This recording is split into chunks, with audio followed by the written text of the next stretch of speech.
하늘이 무너지는 것 같았어요. 억수 같은 폭우가 쏟아지던 밤, 한 여인은 장독대 사이에서 이상한 소리를 들었습니다. 손전등을 비추는 순간 심장이 멎는 줄 알았어요. 옹기 뒤에 웅크린 건 비에 흠뻑 젖은 채 파들파들 떨고 있는 꼬마 아이였습니다. 저 좀 숨겨주세요. 그 작은 입술이 내뱉은 한마디가 그녀의 고요했던 삶을 송두리째 뒤흔들어 놓게 됩니다. 저 아이에게 대체 어떤 일이 벌어진 건지 궁금하시다면 구독과 좋아요로 함께 해주세요. 어느 곳에서 듣고 계신지 댓글 남겨주시면 그곳에 건강과 평안이 가득하길 마음 깊이 바라봅니다. 그럼 지금부터 이야기를 시작하겠습니다. 울산 울주군의 어느 작은 마을, 그 중에서도 가장 깊숙한 산자락에 강서희의 집이 있었어요. 마을 사람들은 그 집을 장독대 집이라 불렀습니다. 100개가 넘는 장독대가 마당을 가득 메우고 있었거든요. 크고 작은 옹기들이 줄지어 선 모습은 마치 말없는 군대 같기도 했죠. 서희가 이 마을에 들어온 건 10년 전이었어요. 아무런 연고도 없이 낡은 트럭 한 대에 짐을 싣고 호련히 나타났습니다. 마을 사람들이 이것저것 물어봐도 그녀는 웃기만 했어요. 어디서 왔는지, 왜 이런 외진 곳에 자리를 잡았는지 아무것도 말하지 않았죠. 처음엔 수군거림도 많았지만 세월이 흐르자 서희는 그저 옹기를 굽고 장을 담그는 장독대 집 노처녀로 불리게 됐을 뿐이었어요. 37, 혼자 사는 여자. 마을 안악들이 선을 봐주겠다고 해도 고개를 저었고 사람들은 그녀가 세상과 담을 쌓았다고 생각했죠. 하지만 서희에게 장독대는 단순한 생계수단이 아니었어요. 그건 일종의 은신처였습니다. 세상으로부터 자신을 숨기는 100개의 파수꾼 같은 것이었죠. 그날 밤도 서희는 여느 때처럼 장독대를 돌아보고 있었어요. 장마철이라 습기가 걱정이었거든요. 뚜껑을 하나하나 확인하며 돌아다니는데 갑자기 하늘이 무너지듯 비가 쏟아지기 시작했습니다. 서희는 서둘러 처마 밑으로 뛰어들었어요. 빗줄기가 어찌나 거센지 앞이 보이지 않을 정도였죠. 그때였습니다. 스르륵. 장독대 사이에서 무언가 움직이는 소리가 들렸어요. 서희는 귀를 기울였습니다. 빗소리에 무쳐 잘 들리지 않았지만 분명 뭔가 있었어요. 고양이인가? 손전등을 집어들고 조심스럽게 다가갔습니다. 100개의 장독대 사이로 빛을 비추는데 서희의 발이 멈췄어요. 옹기 뒤에 웅크린 건 고양이가 아니었습니다. 작은 사람이었어요. 비에 흠뻑 젖은 채 무릎을 끌어안고 파들파들 떨고 있는 꼬마 아이였죠. 서희는 순간 말을 잃었습니다. 이 외진 곳에, 이 폭우 속에 웬 아이가 있는 거죠? 손전등 빛에 아이의 얼굴이 드러났어요. 7살쯤 되어 보이는 사내 아이. 창백한 얼굴에 입술은 파랗게 질려 있었습니다. 서희가 한 발짝 다가가자 아이가 화들짝 놀라며 뒤로 물러났어요. 그 눈빛에 서희는 가슴이 철렁 내려앉았습니다. 공포, 순수한 공포가 아이의 눈에 가득 차 있었거든요. 얘야, 괜찮아. 서희가 최대한 부드러운 목소리로 말했어요. 하지만 아이는 여전히 경계의 눈초리를 거두지 않았습니다. 나는 여기 사는 사람이야. 무섭지 않아. 천천히, 아주 천천히 서희가 손을 내밀었어요. 아이의 떨림이 조금 줄어드는 것 같았습니다. 그때 아이의 입술이 달싹였어요. 저 좀 숨겨주세요.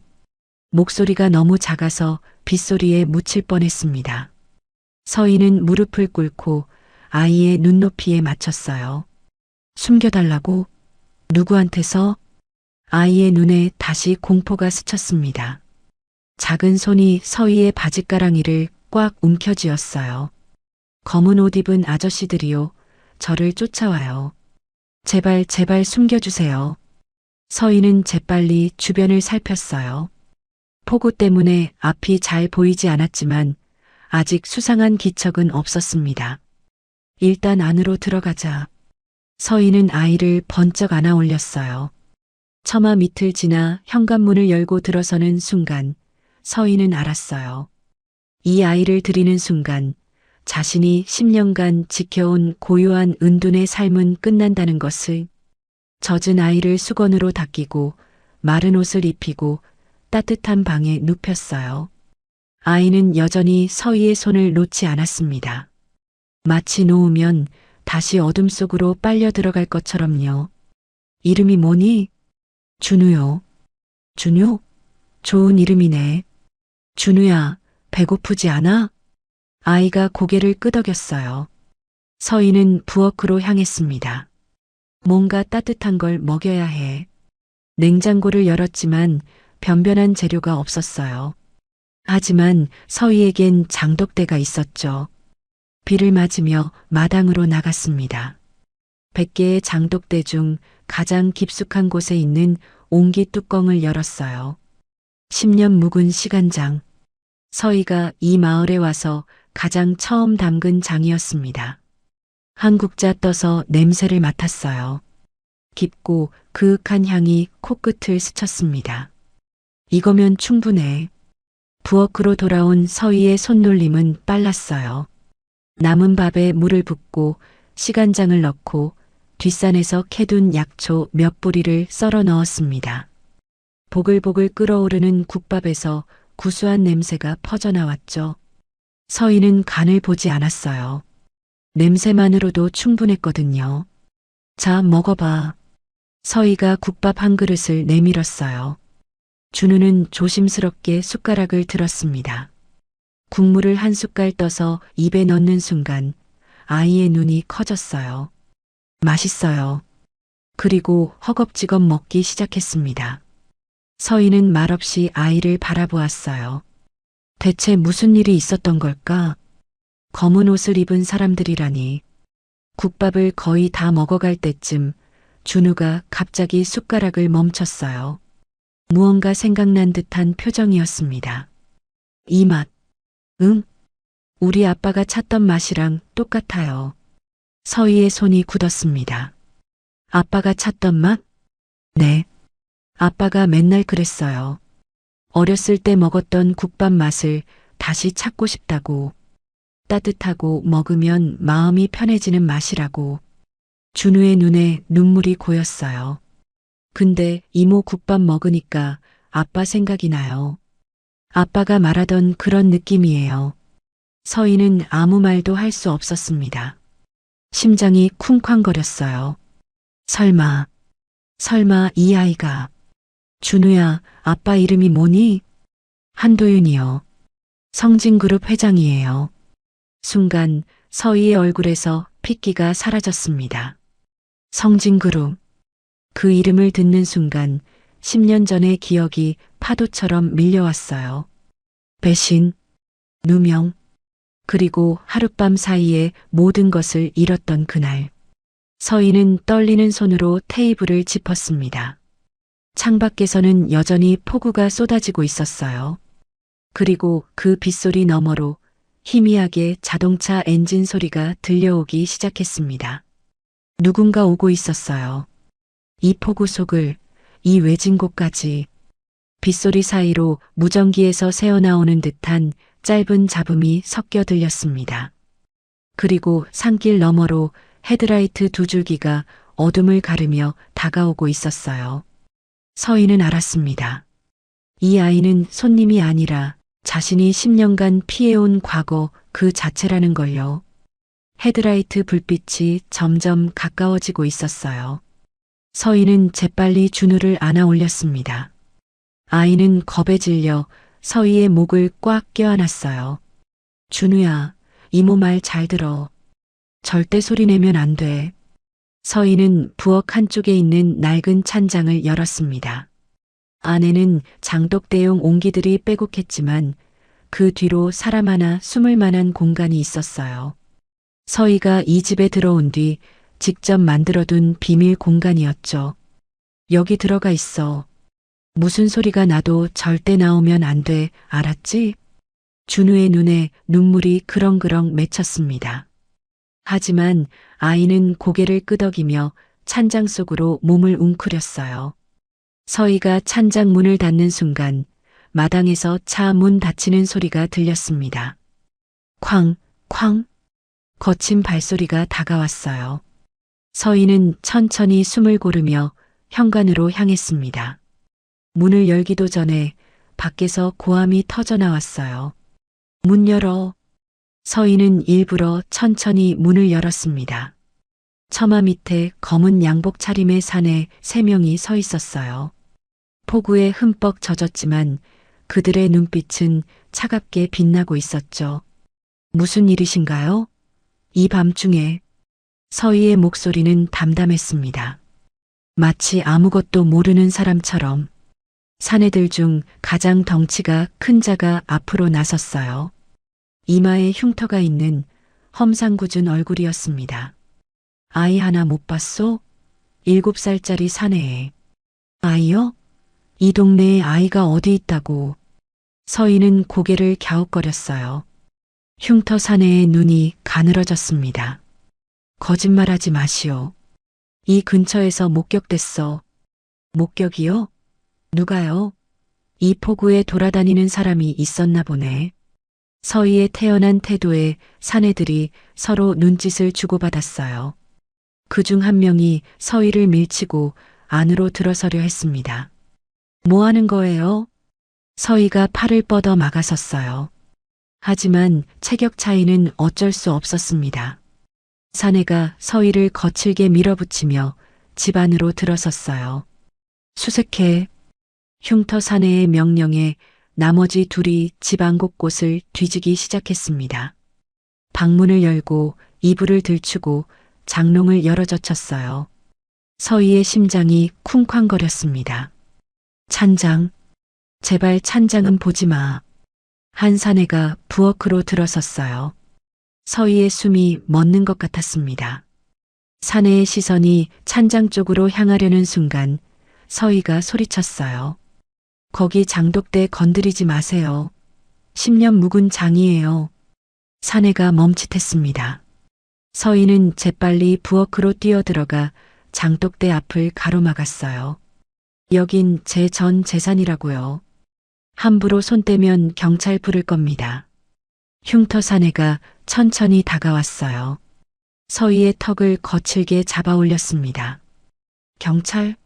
이 산골에서 경찰이 올 때까지 얼마나 걸릴 것 같소? 차갑고 낮은 목소리였어요. 서희의 등줄기에 식은땀이 흘렀습니다. 우리가 찾는 애는 그냥 애가 아니야. 알아들어?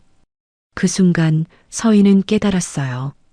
이 사내들은 단순한 유괴범이 아니었습니다.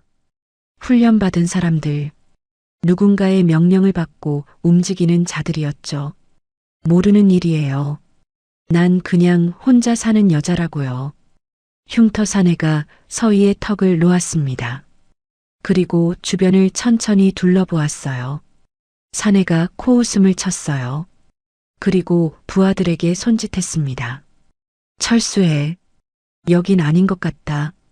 서희는 안도의 한숨을 삼켰어요. 사내들이 현관을 나서려는 순간 흉터 사내가 돌아섰습니다. 근데 아까 좀 이상하더라고. 네. 흉터 사내가 현관 쪽을 턱으로 가리켰어요. 아까 내가 들어올 때 당신 발이 뭔가를 밀어내는 것 같던데. 서희의 심장이 철렁 내려앉았습니다. 아이 신발. 진흙 묻은 준우의 작은 운동화를 발로 슬쩍 신발장 밑으로 밀어 넣었던 거예요. 설마 그걸 봤단 말이야? 뭘 숨긴 거요? 사내가 한 발짝 다가왔어요. 서희는 이를 악물었습니다. 숨긴 거 없어요. 제 실내화가 굴러다녀서 밀어 넣은 것 뿐이에요. 실내화? 네. 확인해 보시든가요. 서희가 담담하게 받아쳤어요. 사내의 눈이 가늘어졌습니다. 신발장 밑을 확인하려면 몸을 숙여야 했고 이 폭우에 젖은 바닥에 무릎 꿇기는 싫었던 거죠. 됐소. 사내의 눈이 서희를 뚫어지게 쳐다보았어요. 다시 올 거요. 그때까지 기억나는 거 있으면 연락하시오. 사내가 명함 한 장을 서희의 손에 쥐어줬어요. 아무런 직함도 없이 전화번호만 적힌 명함이었습니다. 사내들이 떠나고 차 엔진 소리가 멀어져 갔어요. 서희는 그제야 주저앉았습니다. 다리에 힘이 풀렸거든요. 찬장 문을 열자 준우가 눈물범벅이 된 얼굴로 웅크리고 있었어요. 서희는 아이를 꺼내 꼭 안아주었습니다. 잘했어, 준우야. 잘 참았어. 이모 무서웠어요. 알아. 이제 괜찮아. 하지만 서희는 알았어요. 괜찮지 않다는 걸. 저들은 반드시 다시 올 거라는 걸. 다음 날 아침 서희는 마을 이장을 찾아갔습니다. 70 넘은 노인이었지만 이 마을에서 가장 신뢰받는 사람이었어요. 이장님, 어젯밤에 검은 차 보셨어요? 이장이 고개를 끄덕였어요. 맞제. 한밤중에 웬 차가 마을로 들어오더라. 혹시 뭐 아시는 거 없으세요? 저 사람들이 누군지. 이장의 얼굴이 어두워졌습니다. 서희야, 네 그 사람들한테 뭔 일 있었나? 서희는 잠시 망설였어요. 하지만 이장님은 믿을 수 있는 분이었습니다. 10년 동안 아무것도 묻지 않고 서희를 받아준 사람이었거든요. 사실은 아이 하나를 숨겨줬어요. 이장의 눈이 커졌어요. 아이? 무슨 아이? 어젯밤에 장독대 사이에 숨어 있었어요. 검은 옷 입은 사람들한테 쫓기고 있대요. 이장이 한숨을 내쉬었습니다. 서희야, 네 그거 위험한 일 아이가. 알아요. 근데 그냥 내버려둘 수가 없었어요. 이장이 서희를 물끄러미 바라보았어요. 그리고 낮은 목소리로 말했습니다. 그 사람들 아까 읍내 쪽으로 갔더라. 근데 분명히 또 올 기다. 서희야, 조심해라. 서희는 고개를 숙여 인사했어요. 집으로 돌아오는 길 서희의 머릿속은 복잡했습니다. 성진그룹. 그 이름이 자꾸만 맴돌았어요. 10년 전 서희는 성진그룹 산하 최고급 한식당의 수석 주방장이었습니다. 27의 나이에 그 자리에 오른 건 천재라는 소리를 들을 만큼 대단한 일이었죠. 하지만 그 모든 게 하룻밤 사이에 무너졌어요. 누명, 배신, 그리고 영원히 요리를 하지 못하게 될 거라는 협박. 서희는 도망치듯 서울을 떠났습니다. 아무도 자신을 모르는 곳으로, 아무도 찾지 못할 곳으로. 그렇게 10년을 숨어 살았어요. 그런데 이제 그 성진그룹 회장의 아들이 자신의 장독대 밑에 숨어든 거예요. 운명이라고 해야 할까요? 아니면 저주라고 해야 할까요? 집에 도착하자 준우가 창가에 서서 서희를 기다리고 있었어요. 작은 손을 흔드는 아이의 모습에 서희의 마음이 아렸습니다. 저 아이도 쫓기고 있어. 나처럼. 서희는 결심했어요. 일단은 이 아이를 지켜야 한다고. 과거가 어떻든 지금 눈앞에 있는 건 겁에 질린 7살짜리 아이니까요. 하지만 서희는 몰랐습니다. 검은 양복의 사내들이 읍내에서 누군가와 통화하고 있다는 것을. 네, 아직 못 찾았습니다. 하지만 수상한 여자가 하나 있습니다. 전화기 너머로 차갑고 낮은 목소리가 흘러나왔어요. 이름이 뭐지? 강서희라고 합니다. 장독대 집에 혼자 사는 여자입니다. 전화기 너머에서 잠시 침묵이 흘렀어요. 그리고 낮게 웃는 소리가 들렸습니다. 강서희? 그 서희가 거기 있었어? 흉터 사내의 눈이 번뜩였어요. 아십니까? 알고 말고. 10년 전에 우리가 쫓아낸 여자야. 전화기 너머의 목소리가 차갑게 명령했습니다. 그 여자 절대 놓치지 마. 준우를 숨기고 있을 가능성이 높아. 전화가 끊겼어요. 흉터 사내의 입꼬리가 올라갔습니다. 10년 전에 쫓아낸 여자가 거기 숨어 있었어? 재밌게 됐네. 산 너머로 해가 떠오르고 있었어요. 하지만 서위의 하늘에는 먹구름이 몰려오고 있었습니다. 사흘이 지났어요. 서희는 준우를 데리고 숨죽이며 지냈습니다. 낮에는 준우를 집 안에만 있게 하고 밤에만 잠깐씩 마당에 나와 바람을 쐬게 했어요. 아이는 불안해했지만 서희의 말을 잘 따랐습니다. 하지만 평화는 오래가지 않았어요. 나흘째 되던 날 아침 마을 입구에 검은 승합차 세대가 들어섰습니다. 이번엔 3명이 아니었어요. 10명이 넘는 사내들이 차에서 내렸습니다. 흉터 사내가 선두에 서서 마을을 둘러보았어요. 그리고 확성기를 들어 올렸습니다. 마을 주민 여러분, 잠시 협조 부탁드립니다. 목소리는 정중했지만 그 뒤에 선 사내들의 눈빛은 차가웠어요. 마을 사람들이 하나둘 집 밖으로 나왔습니다. 우리는 실종된 아이를 찾고 있습니다. 7살 남자아이, 이름은 한준우. 사내가 준우의 사진을 꺼내 들었어요. 이 아이를 보신 분은 신고해 주십시오. 살해금으로 5천만 원을 드리겠습니다. 마을 사람들 사이에서 술렁임이 일었어요. 5천만 원. 이 작은 마을에서는 상상도 못할 큰 돈이었거든요. 서희는 창문 틈으로 그 광경을 지켜보았습니다. 손이 떨렸어요. 준우는 서희의 뒤에 숨어 옷자락을 꽉 움켜쥐고 있었죠. 이모, 저 아저씨들이에요. 저를 쫓던. 쉿, 조용히 해. 괜찮아. 하지만 괜찮지 않았습니다. 흉터 사내가 이장을 찾아갔어요. 서희의 심장이 쿵쾅거렸습니다. 이장님은 비밀을 지켜주실까? 한참을 대화하던 이장이 고개를 저었어요.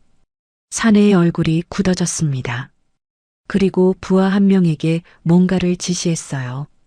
잠시 후 그 부하가 서류 뭉치를 들고 마을 사람들 앞에 섰습니다. 여러분께 한 가지 알려드릴 게 있습니다. 이 마을에 사는 강서희라는 여자 알고 계시죠?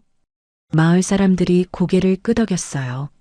장독대 집 노처녀. 다들 아는 얼굴이었으니까요. 이 여자는 10년 전 서울의 한 고급 식당에서 손님 음식에 정체불명의 성분을 넣은 혐의로 쫓겨난 사람입니다. 순간 마을 전체가 조용해졌어요. 피해자는 중태에 빠졌고 이 여자는 조사도 받지 않은 채 도주했습니다. 서희의 눈앞이 캄캄해졌어요. 거짓말. 전부 거짓말이야. 하지만 그녀의 말을 10년 전에도 아무도 믿어주지 않았습니다. 마을 사람들의 눈빛이 달라지기 시작했어요. 수군거림이 퍼져나갔습니다. 음식에 뭘 탔다고? 아이고 마, 그런 사람이었나? 그래서 요 처바퀴가 숨어 살았구마이. 서희는 창문에서 한 발짝 물러섰어요. 다리에 힘이 풀렸습니다. 10년간 쌓아온 모든 것이 무너지는 소리가 들리는 것 같았어요. 그날 오후 마을 사람들의 태도가 완전히 바뀌었습니다. 단골로 장을 사가던 아주머니가 서희의 집 앞을 지나치며 고개를 돌렸어요. 인사를 건네도 대답이 없었습니다. 아주머니, 이번 달 된장 가져가실. 됐다마. 인자 안 살 끼다. 차갑게 내뱉은 말에 서희는 할 말을 잃었어요. 저녁 무렵 이장이 찾아왔습니다. 서희는 문을 열며 한 줄기 희망을 품었어요. 이장님만은 자신을 믿어주실 거라고. 하지만 이장의 얼굴은 굳어 있었습니다. 서희야. 이장님, 그 사람들 말 다 거짓말이에요. 저는 그런 적 없어요. 알아. 네가 그럴 사람 아닌 거 나는 안다. 서희의 눈에 눈물이 고였어요. 이장이 한숨을 내쉬었습니다. 근데 서희야, 마을 사람들이 무서워 갖고 난리다. 네. 저 사람들이 오늘 낮에 김신의 논둑을 밟아 뿌렸어. 일부러. 그라고 말했대. 아이 못 찾으면 마을 전체가 피해볼 기라고. 서희의 얼굴이 창백해졌습니다. 마을 사람들이 니를 인자 고만해 보내자 하네. 이장님, 나는 반대했어. 근데 다수결이라 서희야, 미안하다. 이장이 고개를 숙였어요. 주름진 눈가에 물기가 맺혀 있었습니다. 서희야, 네 하나 때문에 동네가 시끄러워진 기는 사실이다. 서희는 아무 말도 할 수 없었습니다. 문이 닫히고 서희는 그 자리에 주저앉았어요. 10년이었습니다. 10년 동안 이 마을에서 조용히 살아왔어요. 누구에게도 피해주지 않으려고, 누구와도 엮이지 않으려고, 그렇게 숨죽이며 살아왔는데, 단 하루 만에 전부 무너졌어요. 이모, 준우가 조심스럽게 다가왔습니다. 서희의 눈물을 보고 아이의 얼굴이 일그러졌어요. 이모, 울어요? 저 때문에요? 아니야, 준우야. 내 잘못 아니야. 다 제 잘못이에요. 제가 여기 와서. 준우의 눈에서도 눈물이 흘러내렸어요. 서희는 아이를 꼭 안아주었습니다. 아니야. 절대 내 잘못 아니야. 그날 밤 서희는 잠을 이루지 못했어요. 준우가 잠든 것을 확인하고 오래된 상자 하나를 꺼냈습니다. 10년 동안 한 번도 열어보지 않았던 상자. 안에는 낡은 신문 스크랩들이 있었어요. 성진그룹 산하 한식당, 식중독 사고 발생, 수석 주방장 강서희, 정체불명 성분 고의 혼입 의혹, 피해자 중태, 주방장 행방 묘연. 서희의 손이 떨렸습니다. 그날의 기억이 선명하게 떠올랐어요. 자신은 아무것도 하지 않았어요. 그날 주방에 이상한 사람이 들어온 것을 봤지만 아무도 믿어주지 않았죠. 오히려 그녀가 범인으로 몰렸습니다. 그리고 그 뒤에는 한 사람이 있었어요. 성진그룹 회장의 동생, 한재혁? 지금 준우를 쫓고 있는 사람들의 배후. 그리고 10년 전 서희의 인생을 망친 장본인. 서희는 신문 스크랩 사이에서 낡은 사진 한 장을 꺼냈어요. 성진그룹 창립 기념 만찬 사진이었습니다. 사진 속에는 젊은 서희가 요리사 복장을 하고 서 있었어요. 그리고 그 옆에는 환하게 웃고 있는 남자가 있었죠. 한도윤, 준우의 아빠, 그리고 서희가 사랑했던 사람. 도윤 씨, 서희의 입에서 낮은 신음이 새어나왔어요. 그는 서희를 지켜주려 했습니다. 하지만 동생 재혁의 계략에 밀려 결국 서희를 보내줄 수밖에 없었죠. 그런데 지금 그의 아들이 서희의 품에 있어요. 그리고 도윤은 행방불명이 됐다고 했죠. 설마 재혁이 형까지 손을 댄 건가? 서희의 눈빛이 달라졌습니다. 분노. 10년 동안 묻어뒀던 분노가 천천히 타오르기 시작했어요. 내 주방을 망치더니, 내 인생을 망치더니, 이제는 아이까지 건드리는 거야? 서희는 주먹을 꽉 쥐었습니다. 더 이상 도망치지 않겠다고, 이번에는 맞서 싸우겠다고, 창밖으로 달이 떠오르고 있었어요. 서희의 눈에 차가운 결의가 서렸습니다. 여러분, 여기까지 들으셨는데 어떠세요? 서희는 10년간 숨어 살았는데 폭우 속에서 만난 아이 하나 때문에 모든 게 무너져 내리고 있어요. 믿었던 마을 사람들마저 등을 돌리고 과거의 누명까지 다시 떠올랐죠. 과연 서희는 이 상황을 어떻게 헤쳐나갈 수 있을까요? 그리고 준우의 아빠 한도윤에게는 대체 무슨 일이 있었던 걸까요? 그럼 여러분, 다음 이야기도 계속 들어봐 주세요. 다음 날 새벽, 서희는 준우를 깨웠어요. 준우야, 일어나. 우리 잠깐 나가야 해. 아이는 눈을 비비며 일어났습니다. 서희는 미리 싸둔 짐을 들고 뒷문으로 나섰어요. 이장의 말대로라면 오늘 중으로 마을을 떠나야 했습니다. 하지만 정문으로 나가면 검은 양복들의 눈에 띌 게 분명했어요. 서희는 뒷산 새길을 통해 읍내로 나갈 생각이었죠. 새벽 안개가 자욱했어요. 서희는 준우의 손을 꼭 잡고 산길을 올랐습니다. 이모, 어디 가요? 조용히. 아저씨들 피해서 가는 거야. 준우는 고개를 끄덕이며 입을 다물었어요. 똑똑한 아이였습니다. 자기 때문에 이모가 힘들어하는 걸 알고 있었거든요. 산길을 1시간쯤 걸었을까? 읍내로 내려가는 갈림길이 보였어요. 서희는 잠시 숨을 돌리며 주변을 살폈습니다. 그때였어요. 거기서 심장이 멎는 것 같았습니다.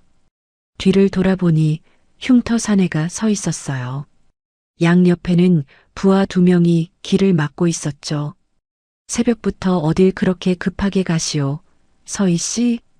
서희는 준우를 등 뒤로 숨겼어요. 손이 떨렸지만 목소리만은 단단하게 유지하려 애썼습니다. 비켜요. 우리는 그냥 지나갈 뿐이에요. 흉터 사내가 코웃음을 쳤어요. 그냥? 뒤에 숨긴 꼬마는 뭐요? 사내가 한 발짝 다가왔습니다.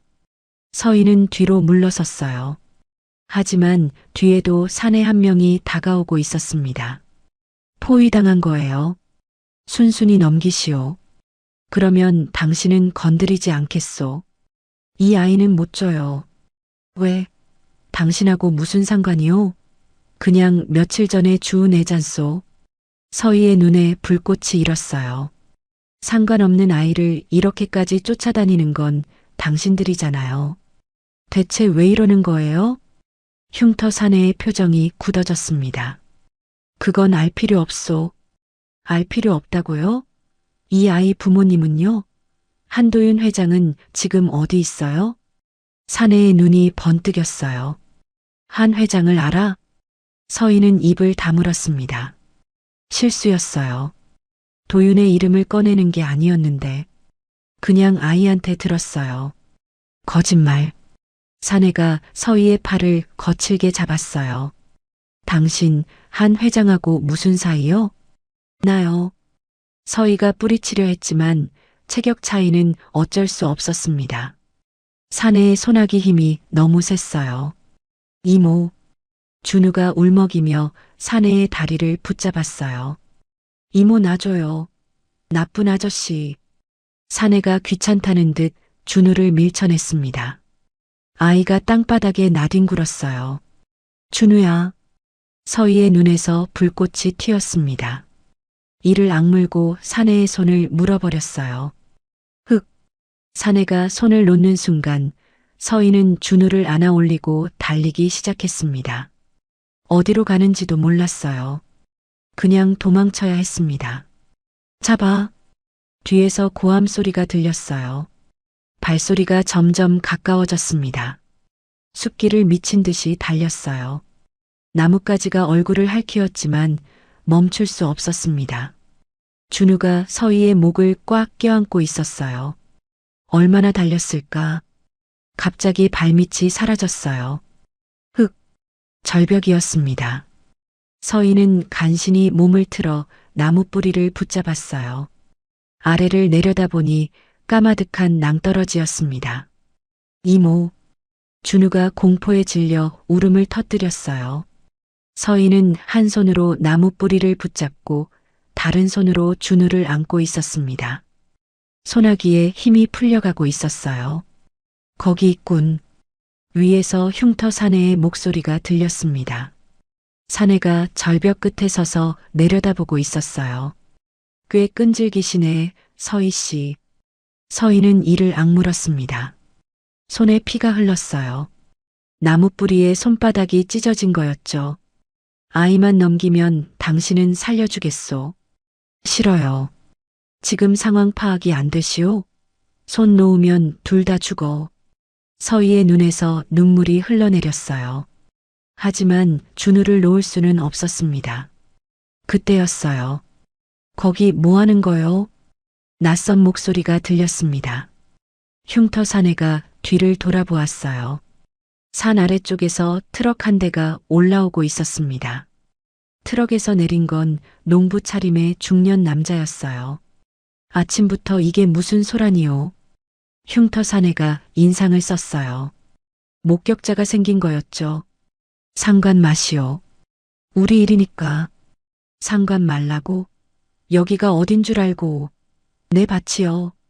남자가 거침없이 다가왔어요. 손에는 괭이가 들려 있었습니다. 흉터 사내가 부하들에게 눈짓했어요. 부하들이 남자를 가로막았지만 남자는 물러서지 않았습니다. 경찰 부를까? 응. 남자가 휴대폰을 꺼내 들었어요. 흉터 사내의 표정이 굳어졌습니다. 철수해. 사내가 낮게 명령했어요. 부하들이 움직이기 시작했습니다. 하지만 저 여자가 시끄러. 일단 철수라니까. 사내들이 사라지고 남자가 절벽 끝으로 달려왔어요. 괜찮소? 손 잡아요. 서인은 남자의 손을 잡고 간신히 올라왔습니다. 준우를 아는 채로 그 자리에 주저앉았어요. 온몸에 힘이 풀렸습니다. 고맙습니다. 아이고, 이게 무슨 일이오? 손에서 피가 나네. 남자가 수건을 꺼내 서희의 손을 감싸주었어요. 투박하지만 따뜻한 손길이었습니다. 저 사람들이 누구요? 왜 이런 짓을 하는 거오? 서희는 대답할 수가 없었어요. 눈물만 흘러내렸습니다. 남자는 더 묻지 않았어요. 대신 트럭에 서희와 준우를 태웠습니다. 일단 내 집으로 갑시다. 거기서 쉬고 생각해요. 서희는 고개를 끄덕였어요. 준우는 서희의 품에 안긴 채 잠들어 있었습니다. 공포와 피로에 지친 거였죠. 트럭이 산길을 내려가는 동안 서희는 창밖을 바라보았어요. 모든 게 무너졌습니다. 마을에서 쫓겨났고 적들에게 쫓기고 이제는 낯선 사람의 도움에 의지해야 하는 신세가 됐어요. 이게 바닥이구나. 더 이상 내려갈 곳이 없구나. 트럭이 작은 농가 앞에 멈췄어요. 남자가 서희를 부축해 안으로 데려갔습니다. 여기서 좀 쉬어요. 밥 차려줄게. 남자가 부엌으로 들어갔어요. 서희는 방 한구석에 앉아 멍하니 벽을 바라보았습니다. 그때 탁자 위에 놓인 신문이 눈에 들어왔어요. 펼쳐진 페이지에 큼지막한 광고가 실려 있었습니다. 성진그룹 전통 장류 경연대회, 올해도 성황리 개최 예정. 서희의 눈이 커졌어요. 우승자에게는 그룹 경영 참여권 및 상금 5억 원 수여. 심장이 쿵쾅거리기 시작했습니다. 기사 날짜를 확인했어요. 며칠 전 신문이었습니다. 서희의 머릿속에서 무언가가 번뜩였어요. 성진그룹 경연대회. 우승하면 경영 참여권. 그 말은 곧 제역과 정면으로 맞설 수 있다는 뜻이었습니다. 도망치지 않고 숨지 않고 당당하게. 서희는 자신의 손을 내려다보았어요. 피가 묻은 손. 하지만 이 손은 10년 전에 천재라 불렸던 요리사의 손이기도 했습니다. 준우가 잠결에 뒤척이며 중얼거렸어요. 아빠, 보고 싶어. 서희의 눈에 결의가 서렸습니다. 준우의 아빠를 찾아야 해. 그리고 이 아이의 자리를 되찾아줘야 해. 그러려면 도망치면 안 돼. 서희는 천천히 일어섰어요. 창밖으로 아침 해가 떠오르고 있었습니다. 10년 만에 다시 싸울 때가 온 거예요. 서희의 입꼬리가 천천히 올라갔어요. 오랫동안 잊고 있던 요리사의 미소였습니다. 농부의 이름은 박종구였어요. 울산 토박이로 평생 이 산골에서 농사만 지은 사람이었죠. 서희는 종구 아저씨 집에서 며칠을 묵었습니다. 아저씨는 이것저것 묻지 않았어요. 그저 밥을 차려주고 준우와 놀아주고 서희가 쉴 수 있게 해줬죠. 아저씨, 정말 감사해요. 어떻게 갚아야 할지. 갚긴 뭘 갚노. 사람 하나 살린 기 가지고. 종구 아저씨가 손사래를 쳤어요.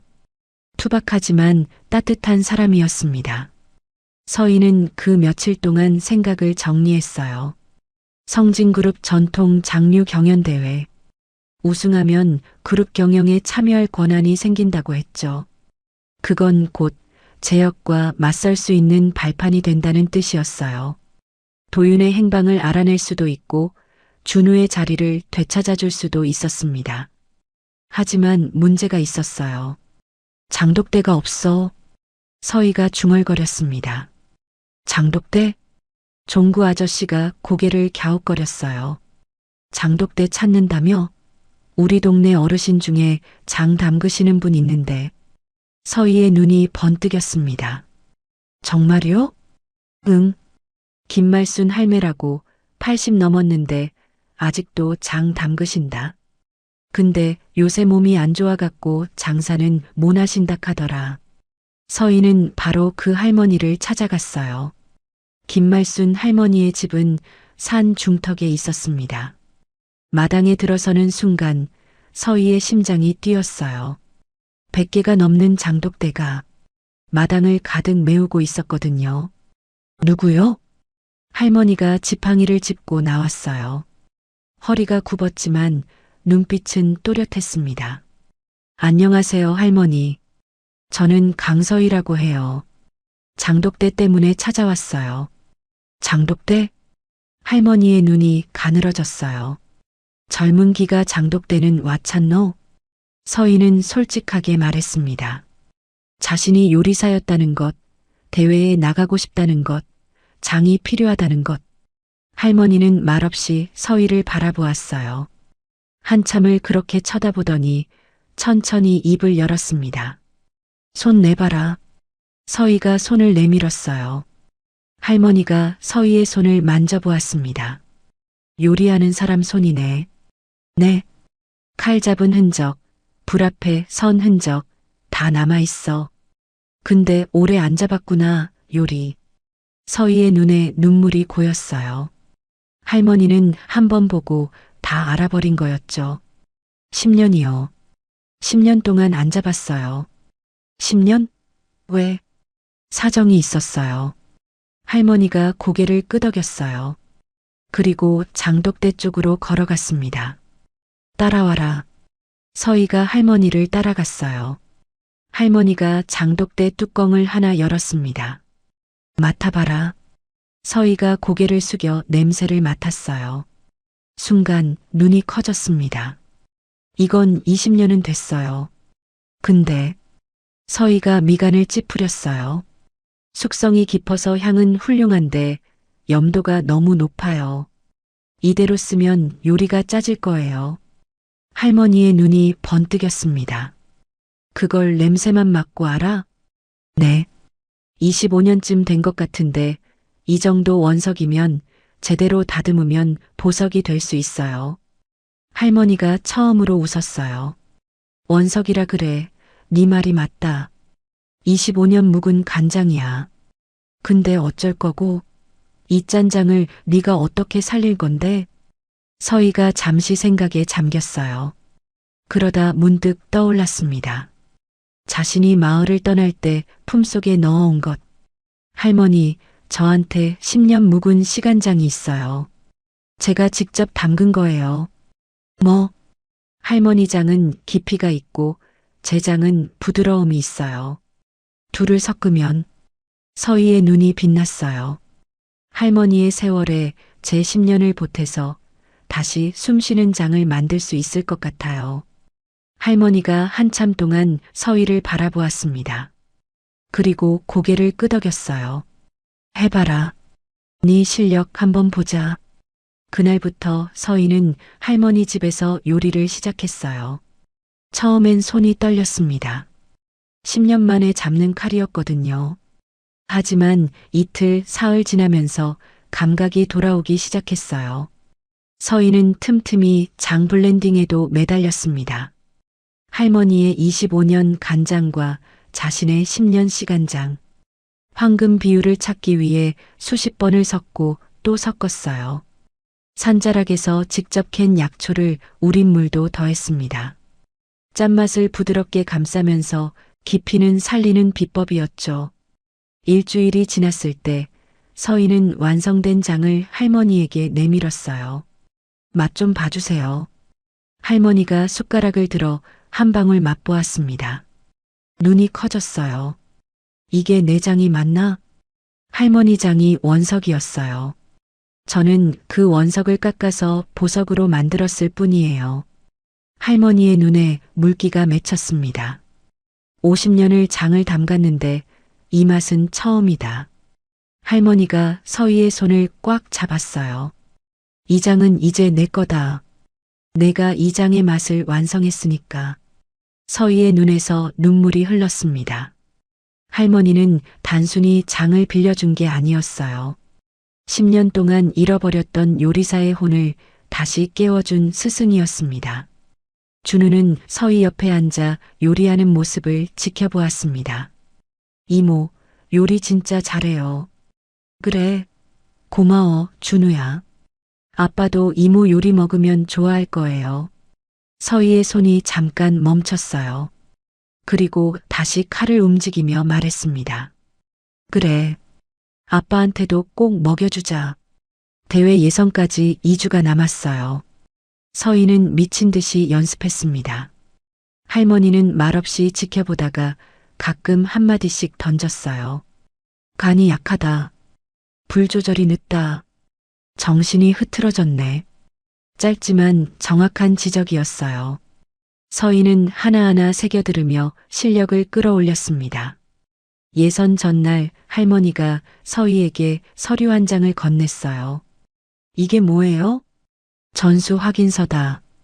대회 규정에 장 이력 내락하더라. 이거 내면 된다. 서희가 서류를 펼쳐보았어요. 김말순 장인이 강서희에게 전통장 제조 비법을 전수하였음을 확인함. 할머니의 도장이 찍혀 있었습니다. 할머니, 가서 이겨라. 니는 이제 내 제자다. 서희는 할머니를 꼭 안았어요. 예선 당일, 서희는 부산에서 열리는 예선장에 도착했어요.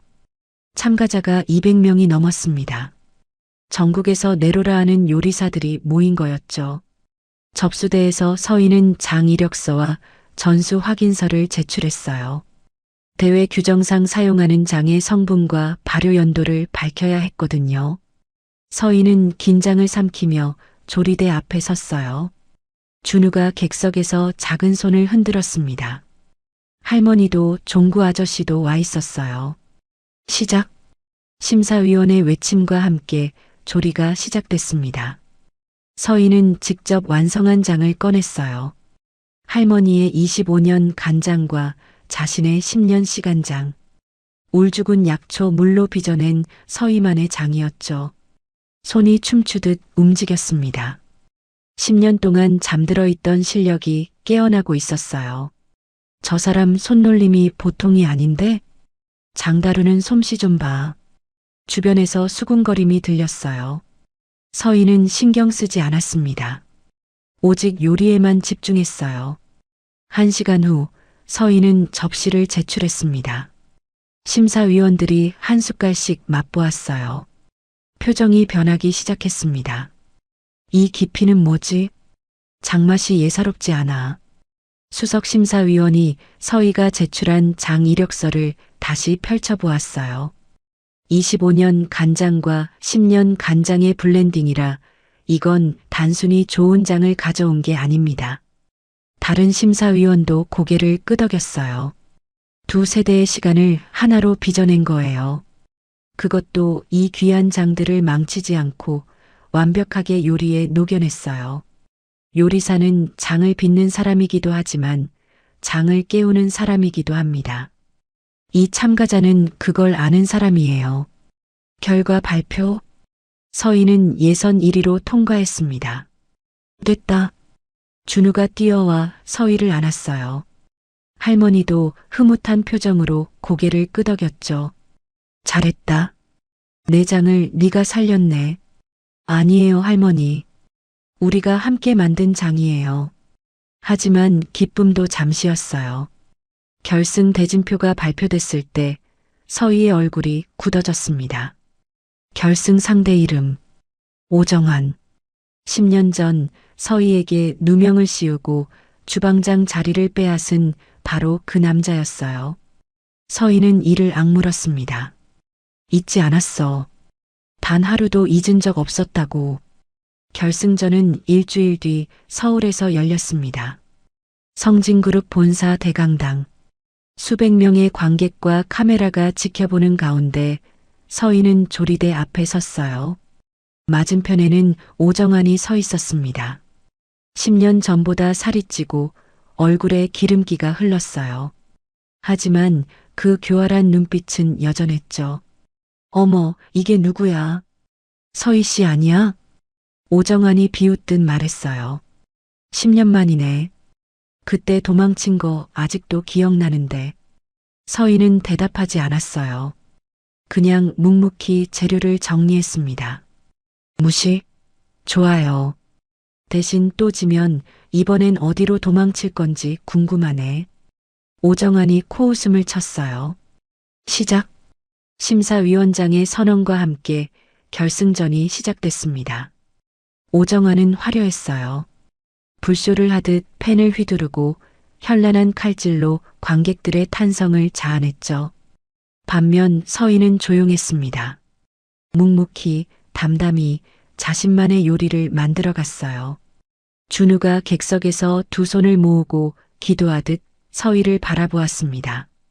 할머니도 종구 아저씨도 긴장된 표정이었어요. 서희는 마지막 순간 장독대에서 가져온 간장을 국물에 넣었습니다. 25년 묵은 간장. 그리고 포구 치던 밤 준우에게 끓여줬던 그 국밥의 기억. 완성. 서희가 접시를 들어 올렸어요. 이름은 생명력의 국. 심사위원들이 먼저 오정환의 요리를 맛봤습니다. 화려하네요. 기술적으로 완벽합니다. 맛도 훌륭해요. 오정환이 자신만만하게 웃었어요. 그 다음 서희의 요리 차례였습니다. 심사위원들이 숟가락을 들었어요. 국물을 한 숟갈 떠서 입에 넣는 순간 모두가 말을 잃었습니다. 이건 심사위원 한 명이 중얼거렸어요. 이건 기술이 아니에요. 다른 심사위원도 고개를 끄덕였습니다. 시간이에요. 살아있는 시간의 맛. 어떻게 이런 깊이가. 심사위원 한가운데 성진그룹 창업주 한만식 명예회장이 앉아 있었어요. 바로 도윤과 재혁의 아버지였죠. 한만식이 떨리는 손으로 숟가락을 들었어요. 국물을 한 숟갈 떠서 입에 넣는 순간 노인의 눈에서 눈물이 흘러내렸습니다. 이 맛이야. 떨리는 목소리였어요. 50년 전 어머니가 끓여주시던 그 맛이야. 대강당이 술렁였습니다. 한만식이 서희를 바라보았어요. 당신이 강서희요? 네, 명예회장님. 10년 전에 사라진 그 천재 주방장? 서희는 고개를 끄덕였어요. 한만식의 눈빛이 복잡하게 흔들렸습니다. 왜 사라졌소? 대체 무슨 일이 있었던 거요? 서희는 오정환을 바라보았어요. 오정환의 얼굴이 창백하게 질려 있었습니다. 그건 서희가 입을 열려는 순간 대강당 문이 열렸어요. 검은 양복을 입은 남자가 들어왔습니다. 사람들 사이를 헤치고 앞으로 걸어오는 그의 얼굴. 서희의 숨이 멎었어요. 한재혁? 성진그룹 부회장. 그리고 이 모든 비극의 원흉이 직접 나타난 거였습니다. 재혁이 차가운 눈으로 서희를 바라보며 말했어요. 오래간만이네요, 강서희 씨. 아니, 형수님이라고 불러야 하나? 대강당 전체가 얼어붙었습니다. 재혁의 말에 사람들이 술렁였어요. 명예회장의 얼굴이 굳어졌습니다. 재혁아, 그게 무슨 소리냐? 아버지는 모르셨죠. 형이 이 여자랑 결혼하겠다고 집안에 처음으로 맞섰다는 거. 서희의 손이 떨렸어요. 하지만 피하지 않았습니다. 네, 맞아요. 서희가 또렷하게 말했어요. 저는 한도윤 회장과 교제하던 사이였어요. 10년 전에요. 대강당이 다시 술렁였습니다. 명예회장이 팔걸이를 꽉 쥐었어요. 회장님께 인사드리러 가기로 한 날이었어요. 서희의 눈에 눈물이 고였습니다. 그날 밤 제가 담당하던 VIP 만찬에서 식중독 사고가 났어요. 저는 아무것도 안 했는데 누군가 제 음식에 뭔가를 넣었어요. 서희가 오정환을 바라보았어요. 오정환의 얼굴이 새하얗게 질렸습니다. 그리고 그 누군가는 제 자리를 노리고 있던 사람이었죠. 거짓말이야. 오정환이 소리쳤어요. 증거 있어? 증거. 그때 서희의 뒤에서 목소리가 들렸습니다. 증거라면 여기 있습니다. 사람들이 돌아보았어요. 휠체어를 탄 남자가 대강당 안으로 들어오고 있었습니다. 서희의 심장이 멎는 것 같았어요. 도윤 씨? 한도윤이었습니다. 수척해진 얼굴, 휠체어에 앉은 몸. 하지만 분명히 도윤이었어요. 아빠. 준우가 객석에서 뛰쳐나왔습니다. 도윤의 품으로 달려가 와락 안겼어요. 아빠. 준우야, 미안해. 아빠가 늦었지? 도윤이 아들을 꼭 안아주었어요. 그리고 서희를 바라보았습니다. 서희 씨, 정말 오래 기다리게 했네요. 서희의 눈에서 눈물이 쏟아졌어요. 도윤이 품에서 USB 하나를 꺼냈어요. 먼저 이걸 보시죠. 직원이 USB를 받아 스크린에 연결했습니다. 영상이 재생되기 시작했어요. 이 영상은 재혁이 안심하고 있던 내부 서버 백업에서 빼냈습니다. 제가 심어놓은 사람이 오랫동안 지켜보다 틈을 노렸죠. 10년 전에 CCTV 영상이었습니다.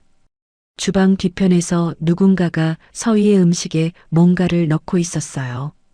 그 얼굴이 클로즈업 되는 순간 대강당이 경악으로 물들었습니다.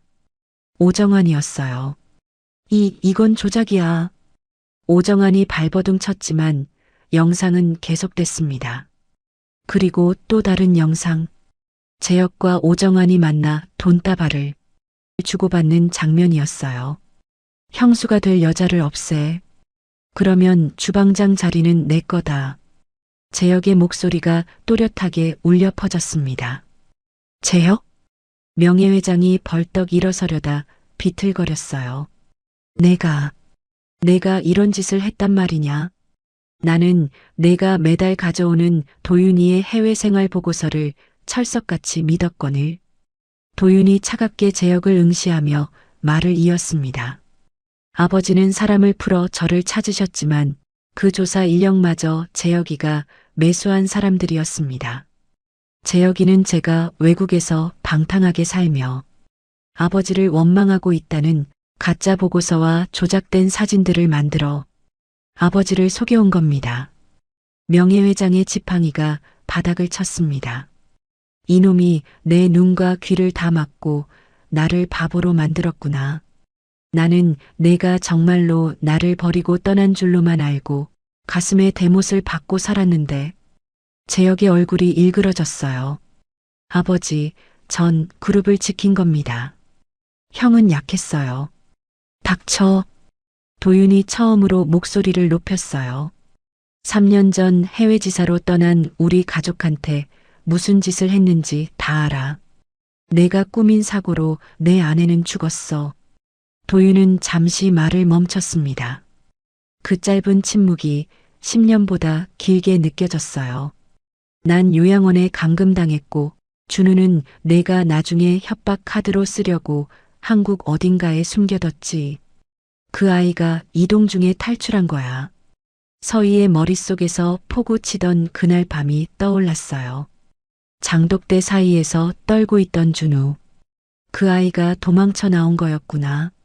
그 아이가 왜 그렇게 울고 있었는지, 왜 그 작은 몸으로 숨을 죽이고 있었는지, 이제야 모든 퍼즐이 맞아떨어졌어요. 재혁의 눈이 미친 듯이 흔들렸어요. 그리고 돌아서서 도망치려 했습니다. 하지만 대강당 입구에는 이미 경찰들이 서 있었어요. 도윤이 차갑게 말했습니다.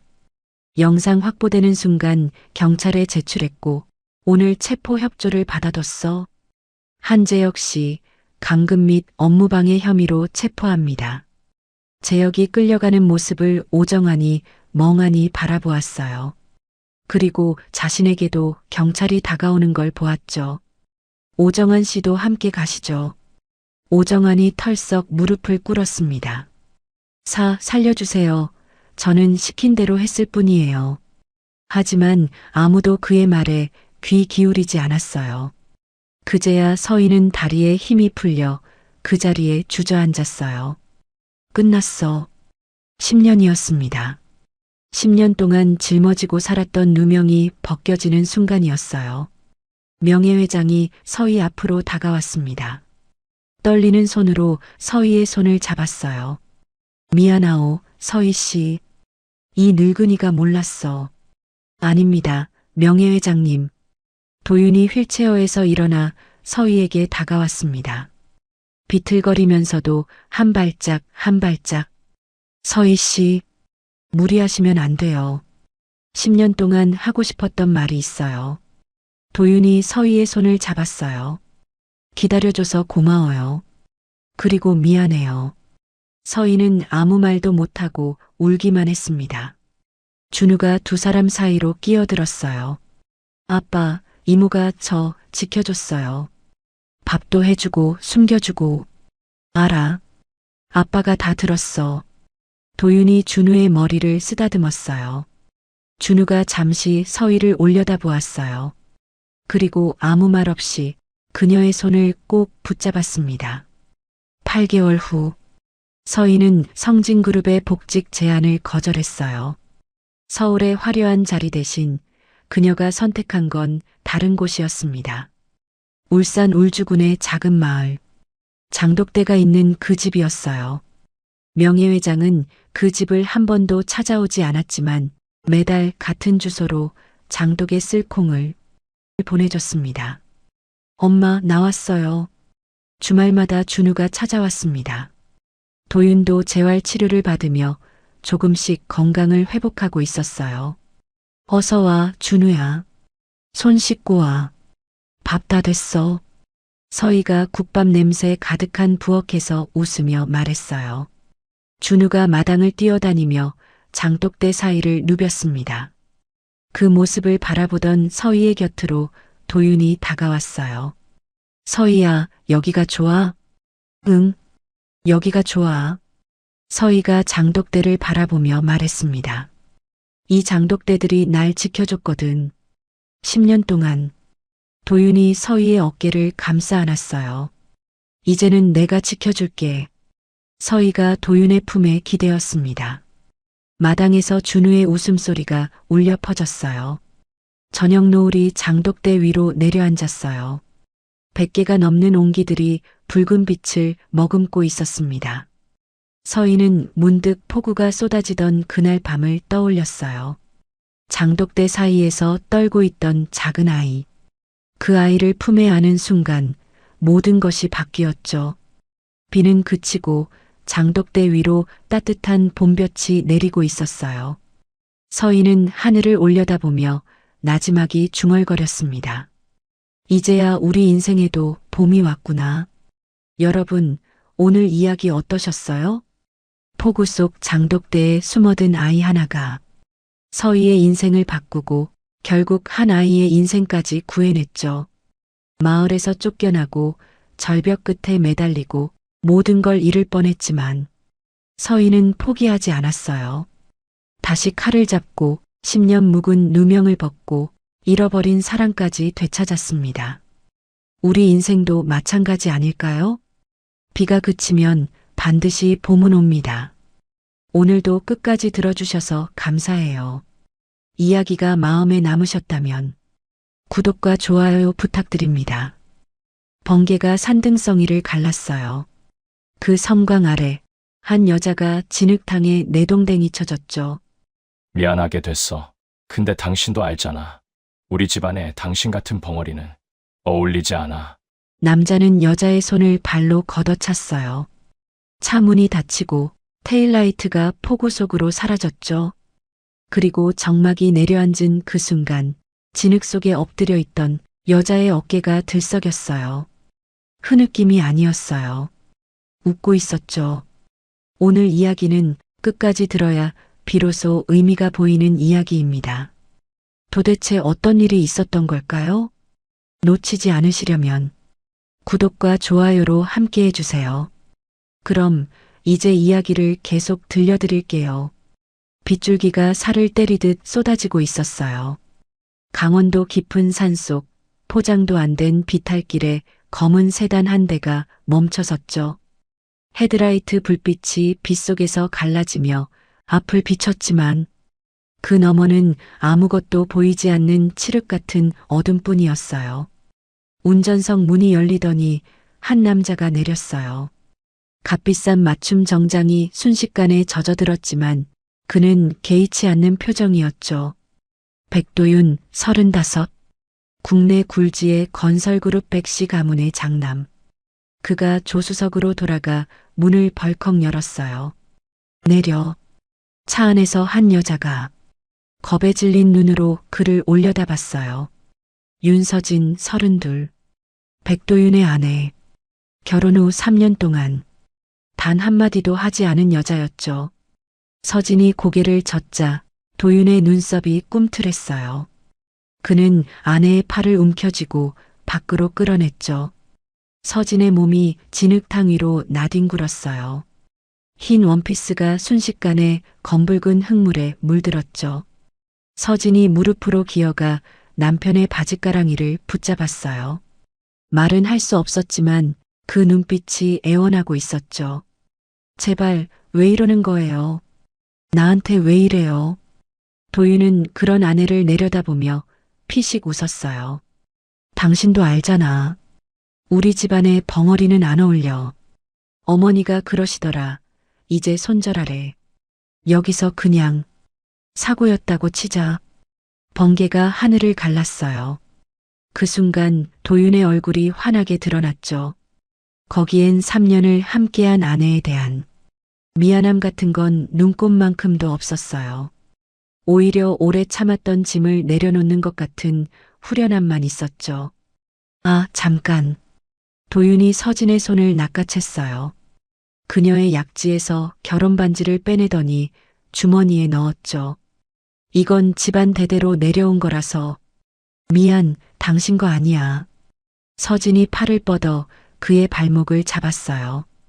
도윤은 귀찮다는 듯 그 손을 발로 걷어찼죠. 서진의 몸이 다시 진흙 속으로 고꾸라졌어요. 잘 가, 서진 씨. 우리 인연은 여기까지야. 차 문이 닫혔어요. 엔진 소리가 포효하듯 울리더니 테일라이트가 빗속으로 멀어져 갔죠. 빨간 불빛이 산모퉁이를 돌아 완전히 사라지고 천둥 소리와 빗소리만 산을 뒤덮었어요.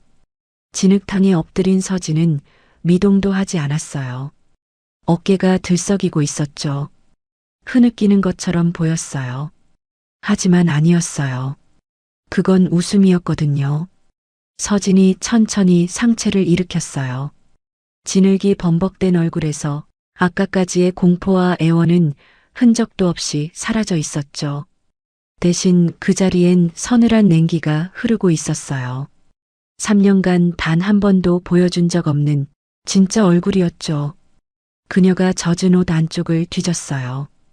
방수팩에 쌓인 최신형 스마트폰이 나왔죠. 벙어리 며느리에게는 어울리지 않는 업무용 고급 기종이었어요. 서진이 저장된 번호 하나를 눌렀어요. 신호음이 2번 울리고 상대가 받았죠. 그리고 3년간 단 한 번도 소리내어 말한 적 없던 그 입술이 열렸어요. 나야. 놀랍도록 맑고 차갑고 우아한 목소리였어요. 그 어떤 장애의 흔적도 없는 완벽한 발음이었죠. 시작해. 한 놈도 남기지 말고 싹 다 털어버려. 전화기 너머에서 낮은 남자 목소리가 들려왔어요. 기다리고 있었습니다. 팀 전원 대기 중입니다. 서진이 천천히 자리에서 일어났어요. 진흙이 원피스에서 뚝뚝 떨어졌지만 그녀는 아랑곳하지 않았죠. 폭우 속에 선 그녀의 실루엣은 버림받은 아내가 아니라 마침내 전쟁을 선포한 사령관 같았어요. 3년이야. 그 집안이 나한테서 빼앗은 것들. 하루도 잊은 적 없어. 그녀의 눈에 번개가 비쳤어요. 그 안에 서린 건 슬픔이 아니었죠. 3년을 갈아 만든 시퍼렇게 벼려진 칼날 같은 것이었어요. 자료 정리 다 됐지? 예. 백회장 비자금 루트, 장남 백도윤 씨의 해외 도피성 자금, 시어머니 주도의 부동산 명의 세탁까지. 전부요. 서진의 입꼬리가 올라갔어요. 좋아. 근데 그건 에피타이저고. 그녀가 산 아래를 내려다봤어요. 빗속에서도 서울 방향의 불빛이 희미하게 보였죠. 메인 디쉬는 따로 있어. 3년 전 그날 밤 진짜 무슨 일이 있었는지 이제 세상이 알게 될 거야. 그때였어요. 저 멀리 산모퉁이에서 헤드라이트 불빛이 다시 나타났어요. 아까 그 검은 세단이었죠. 남편 백도윤이 돌아오고 있었어요. 서진의 눈이 가늘어졌어요. 끊어. 손님이 왔네.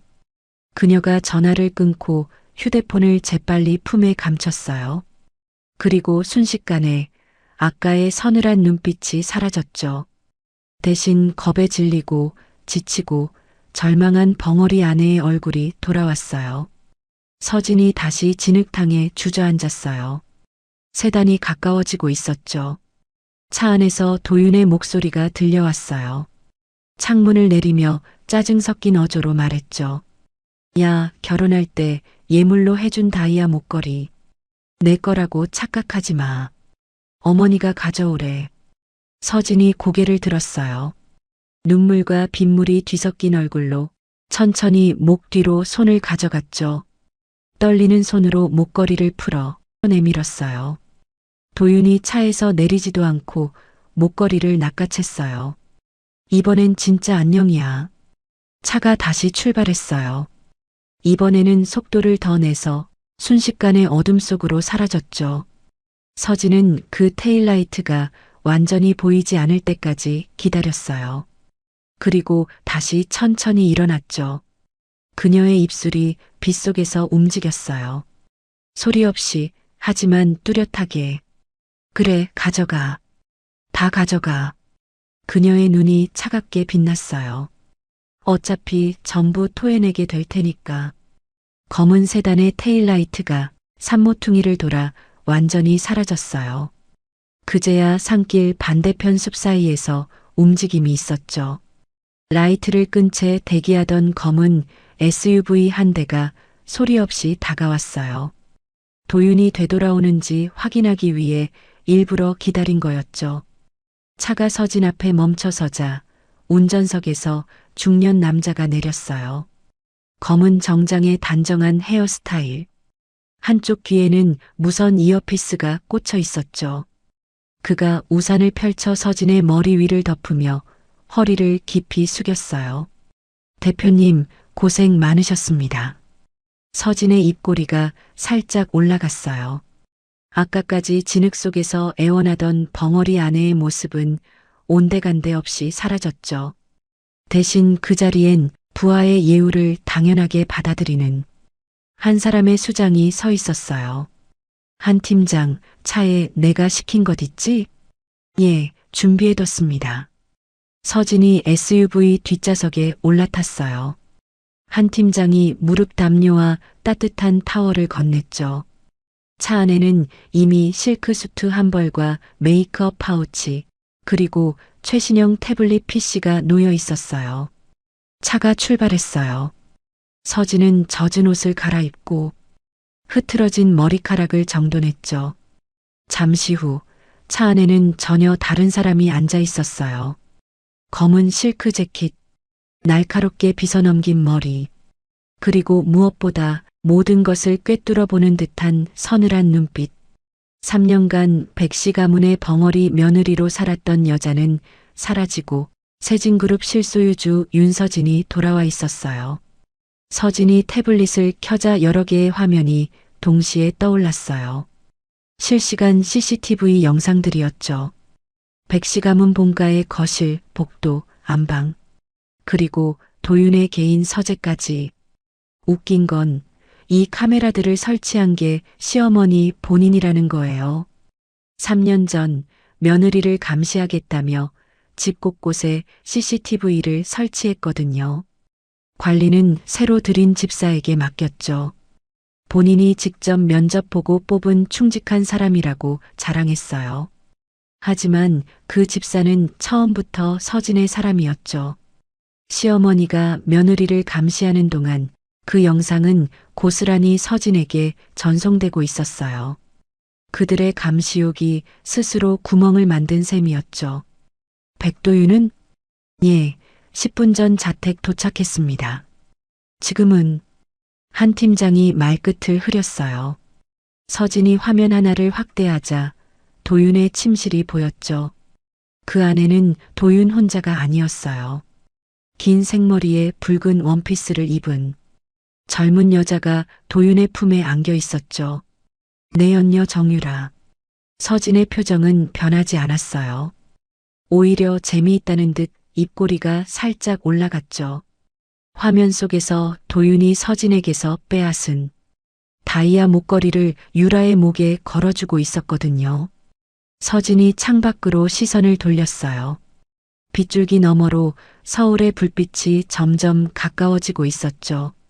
그녀의 눈에 3년 전의 기억이 스쳐 지나갔어요. 그때 서진의 부모님은 중견 건설사를 운영하고 있었어요. 작지만 탄탄한 회사였죠. 문제는 백씨 가문이 그 회사의 핵심 기술과 부지를 탐냈다는 거예요. 처음엔 인수 제안이었어요. 거절하자 협박이 됐고 그래도 버티자 부모님은 의문의 교통사고로 세상을 떠났죠. 경찰은 단순 사고로 종결했어요. 하지만 서진은 알고 있었죠. 사고 당일 부모님 차량의 블랙박스가 사라졌다는 것. 그리고 그 시각 백씨 가문의 사람들이 현장 근처에 있었다는 것을요. 장례식장에서 서진은 결심했어요. 복수하겠다고. 그들이 빼앗은 모든 것을 되찾고 그들이 숨긴 모든 진실을 세상에 드러내겠다고요. 그래서 그녀는 입을 다물었어요. 사고 후유증으로 인한 실어증, 의사가 써준 진단서 한 장이면 충분했죠. 그때 백씨 가문에서 먼저 손을 내밀었어요. 부모님 사망 후 서진에게 남은 건 빚더미와 회사 지분뿐이었거든요. 백씨 가문은 그 지분을 완전히 흡수하려면 결혼이 가장 깔끔하다고 판단했죠.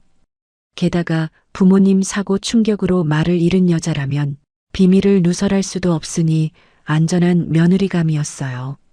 서진은 그 기회를 역이용했어요. 적의 품 안으로 스스로 걸어 들어간 거죠. 덕분에 그녀는 3년 동안 백씨 가문의 모든 추악한 비밀을 두 눈으로 보고 두 귀로 들을 수 있었어요. 비자금 조성, 뇌물수수, 부동산 명의 세탁, 그리고 부모님의 죽음에 대한 진짜 진실까지요. 대표님, 한 팀장의 목소리에 서진이 현실로 돌아왔어요. 내일 아침 예정대로 진행할까요? 서진이 고개를 끄덕였어요. 그녀의 입술에 차가운 미소가 번졌죠. 그래, 선물 보내줘야지. 오랜만에 목소리도 들려주고. 다음 날 아침이었어요. 도윤은 숙취에 찌든 얼굴로 침대에서 일어났어요. 옆자리엔 유라가 아직 자고 있었죠. 그가 핸드폰을 집어들었을 때 알 수 없는 번호로 메시지 하나가 와 있었어요. 동영상 파일 1개. 도윤이 무심코 재생 버튼을 눌렀어요. 그리고 그의 얼굴이 굳어졌죠. 화면 속에는 어젯밤 산길의 장면이 고스란히 담겨 있었어요. 빗속에서 서진을 차 밖으로 끌어내는 자신, 진흙탕에 쓰러진 아내의 손을 발로 걷어차는 자신, 결혼 반지를 빼앗으며 비웃는 자신의 얼굴이요. 뭐야 이게. 도윤이 벌떡 일어났어요. 떨리는 손으로 발신 번호에 전화를 걸었지만 연결되지 않았죠. 대신 몇 초 후 핸드폰 스피커에서 음성 메시지가 자동 재생됐어요. 기계음으로 변조된 목소리였어요.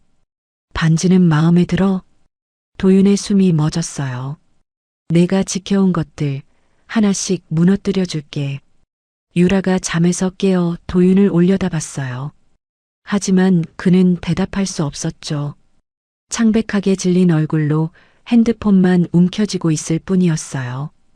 같은 시각, 서울 어딘가의 펜트하우스, 통유리 너머로 아침 햇살이 쏟아지는 거실에서 윤서진이 커피를 마시고 있었어요. 태블릿 화면 속에는 당황해서 우왕좌왕하는 도윤의 모습이 실시간으로 비치고 있었죠. 서진이 커피 잔을 내려놓으며 중얼거렸어요. 좋아, 첫 번째 선물은 잘 받았네. 그녀의 눈이 차갑게 빛났어요. 이제 시작이야. 천천히 하나씩 무너뜨려 줄게. 도윤의 손이 떨리고 있었어요. 핸드폰을 쥔 손가락 마디가 하얗게 질려 있었죠. 그는 방금 받은 동영상을 세 번째 다시 재생했어요. 분명 그 깊은 산 속에는 아무도 없었어요. 그런데 누가 찍은 거죠? 이게 뭐야, 도윤 씨? 유라가 그의 어깨 너머로 화면을 봤어요. 도윤이 핸드폰을 확 숨겼지만 이미 늦었죠. 아까부터 왜 그래? 뭘 본 거야? 도윤의 눈이 유라를 훑었어요. 어젯밤 함께 있었던 여자. 목걸이를 가져오라고 한 여자. 갑자기 모든 게 의심스러워졌죠. 너였어? 뭐? 너지? 몰래 찍은 거. 나 협박하려고. 유라의 얼굴이 일그러졌어요. 그녀가 목소리를 높였죠. 미쳤어? 내가 왜 당신을 협박해? 그럼 이게 뭔데? 어젯밤 산길 영상이 내 폰으로 왔어. 우리 둘밖에 몰랐잖아. 도윤이 핸드폰을 유라 앞에 들이밀었어요. 영상이 재생되자 유라의 얼굴에서도 핏기가 사라졌죠. 그리고 영상 끝부분 갑자기 화면이 전환되면서 처음엔 없던 새로운 영상이 이어졌어요. 도윤의 침실이었어요. 어젯밤 유라에게 목걸이를 걸어주던 그 장면. 침대 위에서 웃고 떠들던 두 사람의 모습이 고스란히 담겨 있었죠. 유라가 비명을 질렀어요. 이건 집안이잖아. 도윤의 얼굴이 창백해졌어요. 집안의 서진을 감시하기 위해 CCTV가 있다는 건 알고 있었어요. 하지만 그 영상이 외부로 유출됐다는 건 누군가 내부에서 빼돌렸다는 뜻이었죠. 바로 그때 현관문 소리와 함께 도윤아, 서진의 시어머니 황금자 여사가 도윤의 방으로 들이닥쳤어요. 70을 바라보는 나이에도 여전히 날카로운 눈매를 가진 여자였죠. 그녀의 시선이 침대 위에 유라를 훑었어요. 경멸이 담긴 한숨이 새어나왔죠. 아직도 인연이랑 붙어 있었니? 그건 됐고 서진이 어딨어? 상속 서류에 도장 찍게 데려와야 하는데. 도윤이 입술을 깨물었어요. 어젯밤 일을 어머니에게 어떻게 설명해야 할지 몰랐죠. 그게 서진이가 산에서 실종됐습니다. 차에서 내려주고 돌아오는데 갑자기 사라져서 황 여사의 눈이 가늘어졌어요. 하지만 곧 그녀의 입꼬리가 올라갔죠. 잘 됐네. 산에서 실종이면 사고로 처리되겠지. 깔끔해. 40년간 재벌가 안주인 자리를 지켜온 여자다운 판단이었죠. 그년 방에 폐물 숨겨둔 거 있을 거야. 어차피 돌아올 일 없는데 찾아서 정리해야지. 황 여사는 직접 서진의 방으로 향했어요. 3년 동안 단 한 번도 며느리 방을 들여다본 적 없던 여자였죠. 벙어리 며느리의 공간 따위 관심 밖이었으니까요. 그녀가 옷장을 뒤지고 서랍을 열고 이불장까지 헤집었어요. 그러다 침대 매트리스 아래에서 두꺼운 서류 뭉치를 발견했죠. 너무 쉽게 찾아졌어요. 마치 누군가 일부러 거기 두고 간 것처럼요. 이게 뭐야? 황 여사가 펼쳐보는 순간 그녀의 얼굴이 돌처럼 굳었어요. 이건 도윤이 내 비자금 장부잖아. 왜 이게 그년 방에 있어? 도윤이 서류를 낚아챘어요. 틀림없었어요. 자신만 알고 있던 해외 비자금 계좌, 페이퍼 컴퍼니 목록, 뇌물수수 기록까지 전부 복사되어 있었죠. 말도 못하는 게 이걸 어떻게... 황 여사가 이를 갈았어요. 바로 그 순간 거실의 대형 TV가 저절로 켜졌어요. 아무도 리모컨을 만지지 않았는데요. 하지만 이 집의 모든 스마트 기기는 집사가 관리했죠. 서진의 사람인 그 집사 말이에요. 화면이 깜빡이더니 낡은 영상 하나가 재생되기 시작했어요. 3년 전 날짜가 찍힌 블랙박스 영상이었죠. 비 오는 밤, 한적한 도로. 한 대의 승용차가 가드레일을 뚫고 절벽 아래로 추락했어요. 서진의 부모님이 사고를 당한 바로 그 밤이었어요. 영상은 거기서 끝나지 않았어요. 사고 직후 검은 세단 한 대가 현장에 도착했죠. 차에서 내린 남자가 추락한 차량에 다가갔어요. 그리고 무언가를 회수해서 돌아갔죠. 그 남자의 얼굴이 가로등 불빛에 비쳤어요. 백 회장의 수행비서였어요. 거실에 정적이 내려앉았어요. 황 여사의 얼굴이 시체처럼 창백해졌죠. 그녀가 가슴을 움켜쥐더니 숨을 헐떡이기 시작했어요. 과호흡이었죠. 그대로 바닥에 쓰러졌어요. 어머니, 도윤이 달려가는 사이 그의 핸드폰이 다시 울렸어요. 동시에 유라의 핸드폰도요. 도윤은 어머니에게 정신이 팔려 확인하지 못했지만 유라는 봤어요. 도윤이는 널 버릴 거야. 같이 끝장나기 싫으면 내가 시키는 대로 해. 발신자는 알 수 없음이었어요. 유라의 손이 떨렸죠. 그녀는 혼란스러운 거실을 빠져나와 복도 끝에 숨었어요. 두 손으로 핸드폰을 움켜쥔 채 공포와 생존 본능 사이에서 흔들리고 있었죠. 그로부터 6시간 후 강원도 산길에 경찰차 4대가 깔렸어요. 신고 내용은 여성 실종 및 유기 의심이었죠. 산 아래 마을 주민이 새벽녘 비틀거리며 걸어 내려오는 여자를 발견해 신고했다고 했어요. 현장에서는 서진의 신발 한 짝과 찢어진 옷가지가 발견됐죠. 사건은 이례적으로 빠르게 진행됐어요. 서진의 변호사라는 사람이 경찰서에 나타나 피해자 보호와 긴급 조사를 요청했거든요. 경찰 내부에서도 누군가 손을 쓴 것처럼 도윤은 반나절도 채 안 돼 살인미수 피의자로 연행됐죠. 조사실, 차가운 형광등 아래 도윤이 철제 의자에 앉아 있었어요. 그의 얼굴은 하룻밤 사이에 10년은 늙어 보였죠. 조사실 문이 열렸어요. 형사가 누군가를 안내하며 들어왔죠. 휠체어에 탄 여자, 창백한 얼굴에 붕대를 감은 목, 겁에 질린 눈으로 고개를 숙이고 있는 도윤의 아내 윤서진이었어요. 피해자 윤서진 씨입니다. 언어 장애가 있는 것으로 확인돼서 진술은 필담으로 받겠습니다. 도윤의 얼굴에 안도감이 번졌어요. 살아있었어. 그리고 여전히 말을 못하는 벙어리야. 그는 자리에서 벌떡 일어나 서진에게 다가갔죠. 서진아, 괜찮아? 내가 얼마나 걱정했는지. 형사가 자리를 비켜주는 사이 도윤이 서진의 휠체어 앞에 무릎을 꿇었어요. 그의 손이 서진의 손을 잡으려는 순간 서진이 고개를 들었어요. 그녀의 눈이 도윤을 똑바로 바라봤어요. 거기엔 공포도 슬픔도 애원도 없었죠. 오직 차갑게 얼어붙은 살이만이 서려 있었어요. 서진이 도윤의 귀에 입술을 가까이 댔어요. 그리고 속삭였죠. 형사에게는 들리지 않을 만큼 작게, 하지만 도윤에게는 천둥처럼 또렷하게. 반가워, 살인자 남편. 도윤의 눈이 휘둥그레졌어요. 입술이 파르르 떨렸죠. 서진이 다시 고개를 숙였어요. 겁에 질린 벙어리 아내의 얼굴로 돌아가면서요. 하지만 그녀의 입꼬리가 머리카락에 가려진 채로 살짝 올라가 있었어요. 여러분, 여기까지 이야기 어떠셨어요? 3년 동안 말 한마디 못하는 척 참아온 서진이 드디어 진짜 모습을 드러내기 시작했죠.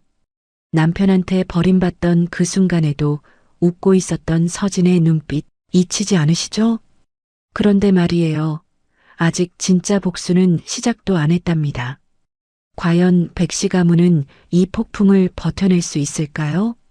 서진이 어디까지 무너뜨릴지 끝까지 함께 해주세요. 조사실 안에 도윤의 절규가 울려 퍼졌어요. 형사님, 방금 들었죠? 저 여자가 나한테 살인자라고 했어요. 벙어리 아니라고요. 도윤이 벌떡 일어나 형사의 팔을 붙잡았어요. 그의 눈은 충혈되어 있었고 목소리는 갈라져 있었죠. 하지만 형사는 그런 도윤을 한심하다는 눈으로 쳐다볼 뿐이었어요. 백도윤 씨, 지금 피해자 코스프레 하시는 겁니까? 아니, 진짜라니까요. 저 여자가 방금 언어장애 진단서가 3년치나 있어요. 아픈 아내를 산에 버린 것도 모자라서 이제는 헛것까지 들린다고요? 형사가 도윤을 밀어냈어요. 그 뒤에서 서진이 겁에 질린 표정으로 몸을 웅크리고 있었죠. 휠체어에 앉은 채 떨리는 어깨, 눈물이 그렁그렁한 눈. 누가 봐도 폭력적인 남편에게 시달려온 가엾은 아내의 모습이었어요. 피해자분, 괜찮으세요? 필담으로 진술하시면 됩니다. 형사가 종이와 펜을 서진에게 건넸어요. 서진이 떨리는 손으로 펜을 잡았죠. 천천히 한 글자씩 또박또박 적어 나갔어요. 남편이 무서워요. 산에서 저를 밀칠 때 그 눈빛이 잊히지 않아요. 죽는 줄 알았어요. 형사가 그 글을 읽으며 고개를 끄덕였어요. 그리고 도윤을 향해 돌아섰죠. 눈빛이 칼날처럼 날카로웠어요. 백도윤 씨, 지금 상황 파악이 안 되시나 본데. 살인미수의 유기치사 미수까지 최소 징역 10년은 각오하셔야 합니다. 아니, 저 여자가 거짓말을. 형사가 조서를 작성하느라 고개를 돌린 찰나였어요. 서진이 도윤을 똑바로 바라봤죠. 그리고 입술만 움직였어요. 소리 없이, 하지만 너무나 또렷하게. 멍청하긴. 도윤의 눈이 휘둥그레졌어요. 입술이 파르르 떨렸죠. 하지만 형사가 다시 돌아보자 서진은 이미 겁에 질린 얼굴로 고개를 숙이고 있었어요. 도윤은 미칠 것 같았어요. 눈앞에서 벌어지는 서진의 두 얼굴. 아무도 믿어주지 않는 진실. 그는 머리를 쥐어뜯으며 주저앉았죠. 같은 시각 서울의 한 대학병원 VIP 병실이었어요. 황금자 여사가 침대에서 눈을 떴어요. 옆에는 개인 비서가 대기하고 있었죠. 도윤이는 경찰서에 연행되셨습니다. 살인미수 혐의로. 황 여사의 눈이 번뜩였어요. 그녀가 비서의 손을 잡아당기며 속삭였죠. 윤서진, 그년이 살아 돌아오면 안 됐어. 사람 보내서 조용히 처리해. 사모님, 그건 내가 40년 동안 이 집안 지켜온 게 그년 때문에 무너질 순 없어. 돈은 얼마든지 줄 테니까 깔끔하게 해. 비서가 고개를 숙였어요. 하지만 그의 눈빛이 잠깐 흔들렸죠. 품 안의 녹음기는 이미 돌아가고 있었어요. 그 시각 도윤의 저택에서는 유라가 서재를 뒤지고 있었어요. 어젯밤 서진에게서 온 메시지가 그녀의 머릿속을 맴돌았죠. 도윤이는 널 버릴 거야. 같이 끝장나기 싫으면 내가 시키는 대로 해. 유라는 알았어요. 이 판의 주인이 이미 바뀌었다는 것을요. 금고를 열자 검은 가죽 수첩이 나왔어요. 도윤이 그토록 숨기려 했던 진짜 장부였죠. 해외 비자금 계좌, 정치권 뇌물 리스트, 그리고 3년 전 서진 부모님 사고에 쓰인 돈의 출처까지. 유라가 수첩을 품에 넣고 현관으로 향했어요. 문을 열자마자 검은 정장을 입은 남자 2명이 서 있었죠. 정유라 씨, 저희와 함께 가시죠. 변호사님도 동석해 계십니다. 누구세요? 윤 대표님께서 기다리고 계십니다. 그 수첩이랑 같이요. 보호해 드리겠습니다. 유라의 얼굴이 새하얗게 질렸어요. 하지만 이상하게도 공포보다는 안도에 가까운 감정이 스쳤죠. 도윤 곁에 있는 것보다는 나을지도 모른다는 생각이었어요. 경찰서 복도였어요. 변호사의 도움으로 잠시 조사가 중단됐어요. 도윤이 화장실로 향하던 중 복도 끝에서 휠체어를 탄 서진과 마주쳤죠. 비상구 앞 CCTV 사각지대였어요. 우연이 아니었죠. 서진이 한 팀장을 시켜 미리 경찰서 도면을 입수해뒀거든요. 주변에는 아무도 없었어요. 도윤의 눈에 핏발이 섰어요. 그가 서진에게 달려들었죠. 멱살을 잡으려는 순간 서진이 휠체어에서 벌떡 일어났어요. 도윤의 손목을 가볍게 쳐내며 그의 귀에 입술을 가까이 댔죠. 소름 끼치도록 차분한 목소리였어요. 도윤아, 내 엄마가 지금 나 죽이려고 사람 보냈더라. 도윤의 숨이 멎었어요. 근데 어쩌지? 그 사람이 지금 내 엄마 목을 조르러 가고 있는데. 무슨 소리야? 비서 말이야. 3년 전부터 내 사람이었어. 방금 내 엄마가 살인 교사한 거 다 녹음됐고. 서진이 한 발 물러섰어요. 그녀의 입꼬리가 천천히 올라갔죠. 뉴스 한번 확인해봐. 바로 그때 도윤의 핸드폰이 울렸어요. 뉴스 속보 알림이었죠. 3년 동안 모아둔 증거들이 오늘 아침 여러 곳에 동시에 전달됐어요. 검찰, 국세청, 금융감독원, 그리고 언론사까지. 한번 터지기 시작하자 감추려던 것들이 줄줄이 엮이기 시작했죠. 속보 XX건설 황금자 여사, 살인 교사 및 횡령 혐의로 병원 현장 체포. 속보 3년 전 윤 씨 부부 사망 사고, 타살 정황 포착. 경찰 재수사 착수. 도윤의 다리가 풀렸어요. 복도 바닥에 주저앉으며 그는 미친 사람처럼 웃기 시작했죠. 하하하. 웃음인지 울음인지 모를 소리가 복도에 울려 퍼졌어요. 그가 머리를 쥐어뜯으며 비명을 질렀죠. 너 대체 누구야? 윤서진이 아니잖아. 대체 누구냐고. 서진은 그런 도윤을 차갑게 내려다봤어요. 그리고 다시 휠체어에 앉았죠. 겁에 질린 벙어리 아내의 얼굴로 돌아가면서요. 복도 끝에서 형사가 뛰어오고 있었어요. 서진이 떨리는 손으로 형사에게 종이를 내밀었죠. 남편이 갑자기 저를 밀쳤어요. 무서워요. 형사가 바닥에 쓰러진 도윤을 내려다봤어요. 미친 듯이 웃다가 울다가를 반복하는 남자. 그리고 그 앞에서 눈물을 글썽이며 떨고 있는 아내. 누가 봐도 답은 정해져 있었죠. 서진이 형사의 뒤에 숨으며 고개를 숙였어요. 하지만 머리카락 사이로 보이는 그녀의 눈은 바닥에 쓰러진 도윤을 차갑게 내려다보고 있었죠. 모든 건 계획대로였어요. 백 회장은 쉽게 무너지지 않았어요. 도윤과 황 여사가 구치소에 수감된 지 사흘째. 백 회장은 국내 최대 로펌을 선임하고 기자회견을 열었죠. 카메라 앞에 선 그의 얼굴엔 당당함마저 서려 있었어요. 제 아들은 오래전부터 정신적인 문제가 있었습니다. 아내 역시 독단적으로 행동한 것이고 저는 전혀 알지 못했습니다. 그는 가족을 방패 삼아 자신을 지키려 했어요. 거기서 끝이 아니었죠. 오히려 저희 집안이 피해자입니다. 윤서진이라는 여자가 돈을 노리고 우리 집안에 접근했고 가정을 파탄냈습니다. 백 회장과 우호적인 매체들이 일제히 서진을 향한 의혹 기사를 쏟아냈어요.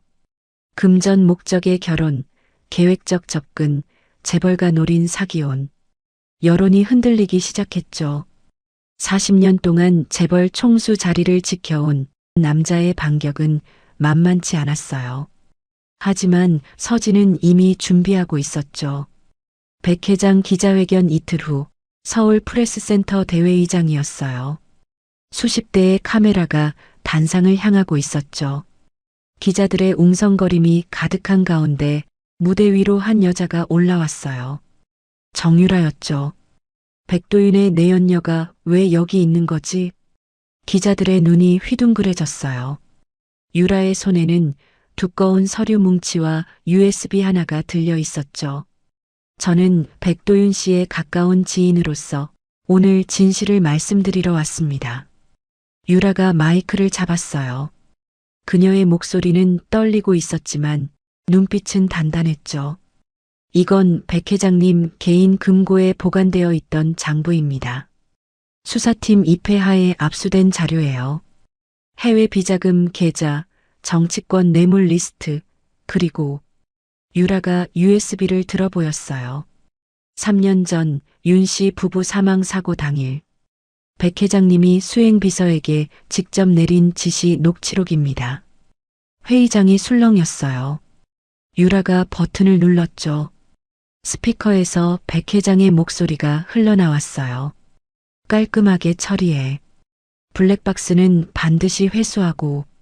기자들의 카메라 셔터 소리가 폭풍처럼 쏟아졌어요. 유라가 마이크를 다시 잡았죠. 백 회장은 이 모든 것을 알고 있었고 직접 지시했습니다. 가족 탓으로 돌리는 건 거짓말입니다. 유라가 숨을 고르며 덧붙였어요. 저는 오늘부터 수사기관의 증인으로 협조하고 신변 보호를 요청했습니다. 더 이상 숨지 않겠습니다. 내연녀가 정의의 편에서 입을 여는 순간이었어요. 악의 축이었던 여자가 던진 폭탄은 백 회장의 방어선을 산산조각 냈죠. 일주일 후 서울중앙지방법원이었어요. 백 회장의 구속영장 실질심사가 열리는 날이었죠. 법원 앞은 취재진과 시민들로 가득했어요. 여러 방송사가 법원 앞에서 생중계를 하고 있었고 온라인 속보가 쏟아지면서 시청자 수가 폭증하고 있었죠. 신문실 안 백 회장이 피의자석에 앉아 있었어요. 수갑은 찼지만 그의 눈빛은 여전히 오만했죠. 그때 진술석 쪽 문이 열렸어요. 휠체어였어요. 목에 붕대를 감고 창백한 얼굴로 고개를 숙인 여자. 윤서진이 신문실에 들어섰죠. 백 회장의 입꼬리가 비틀어졌어요. 그가 낮은 목소리로 중얼거렸죠. 내가 감히 나를 건드려? 벙어리 주제에 증언석에서 손가락이나 놀릴 셈이냐? 서진은 대답하지 않았어요. 휠체어가 진술석 앞에 멈춰섰죠. 판사가 서진을 바라봤어요. 피해자 윤서진 씨, 필담으로 증언하시겠습니까? 서진이 잠시 고개를 숙였어요. 신문실 안에 긴장감이 흘렀죠. 수십만 명의 시청자가 속보 화면을 주시하고 있었어요. 그리고 서진이 천천히 고개를 들었어요. 그녀의 손이 목의 붕대로 향했죠. 천천히 한 겹씩 풀어 헤치기 시작했어요. 백 회장의 눈썹이 꿈틀했죠. 뭔가 이상하다는 걸 느낀 거예요. 붕대가 모두 풀렸어요. 서진이 진술석의 마이크를 잡았죠. 신문실 안이 순간 조용해졌어요. 그리고 3년간 봉인했던 그녀의 입술이 열렸어요. 아니요, 판사님. 맑고 서늘하고 또렷한 목소리였어요. 신문실 전체가 얼어붙었죠. 제 목소리로 직접 말씀드리겠습니다. 백 회장의 얼굴이 일그러졌어요. 의자에서 반쯤 일어나다 다시 주저앉았죠. 그의 입술이 파르르 떨렸어요. 저자가 제 부모님을 어떻게 죽였는지. 서진의 시선이 백 회장을 똑바로 관통했어요. 그리고 3년 동안 제가 그 집에서 무엇을 들었는지 전부 말씀드리겠습니다. 방청석이 술렁였어요. 판사가 의아한 표정으로 물었죠. 잠깐, 피해자는 언어장애가 있는 것으로. 서진의 변호사가 서류를 제출했어요. 부모님 사고 직후 발생한 시민성 실어증이었습니다. 서서히 회복되었으나 신변 위협 때문에 의사와 협의하에 비밀을 유지해 왔습니다. 관련 소견서 첨부합니다. 판사가 서류를 확인하고 고개를 끄덕였어요. 서진이 다시 마이크를 잡았죠. 3년 전 제 부모님은 단순 사고로 돌아가신 게 아닙니다. 수십만 명이 지켜보는 앞에서 서진의 목소리가 울려 퍼졌어요. 저 남자가 죽였습니다. 제 부모님이 마지막까지 지키려 했던 진실을 제가 이제야 세상에 꺼내왔습니다. 서진이 잠시 숨을 고르고 이어 말했어요. 그리고 저는 3년 동안 그 증거를 모으기 위해 말을 잃은 척 살아왔습니다. 백 회장이 벌떡 일어났어요. 거짓말이야. 전현이 미쳤어. 하지만 이미 늦었죠. 실시간 댓글창이 폭주하고 있었어요. 소름, 대박, 3년을 참았다고? 진짜 복수국이다.